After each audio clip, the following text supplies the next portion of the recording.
আমরা তো বিভিন্ন ছাত্র সংঘের সাথে এই বিষয় নিয়ে আলোচনা করছি। আর সেই সাথে আমাদের বাংলাদেশের কোনো কলেজে এখন নির্বাচন হয় নাই। আর আমরা বিশ্ববিদ্যালয় গুলো হচ্ছে অটোনমাস বডি, স্বায়ত্তশাসিত। তাদের সিদ্ধান্ত তারা চূড়ান্ত করতে পারে, কিন্তু আমাদের সিদ্ধান্ত মন্ত্রণালয় থেকে আসতে হয়। তা মন্ত্রণালয়ে আমরা অলরেডি কথা বলেছি, এবং আরো কিছু মানে অফিসিয়াল কিছু বিষয় আছে যেগুলোর তাদের অনুমোদন ছাড়া আমাদের ইলেকশন করতে গেলে যেমন খরচ আছে, সেই খরচটা কোন খাত থেকে বিয়ার করবে, কোন লিখিত পারমিশন লাগে, তাছাড়া আমরা করতে পারি না। সেই পারমিশনের জন্য আমরা কথা বলেছি, চেষ্টা করছি।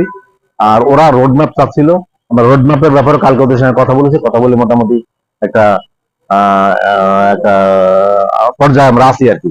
আশা করতেছি যে দ্রুতই সমস্যার সমাধান করতে পারবো।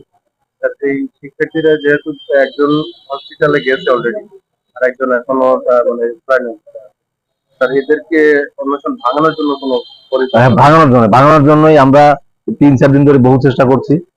এখন ওরা পারমিশন না পাইলে, ওই দিকে পারমিশন না আসলে ভাঙবে না। আবার একসময় বলছে যে রোড ম্যাপ দিলে আমরা ভাঙবো। রোড ম্যাপ যখন মোটামুটি আলোচনা করলাম, তখন আবার তাদের পয়েন্ট, এখন তারা আবার চিন্তা করতেছেন কি করবে সেটা নিয়ে। আজকে আমরা আবার ওদের সাথে বসবো, বসে তারপরে এটাই করবো। ধন্যবাদ।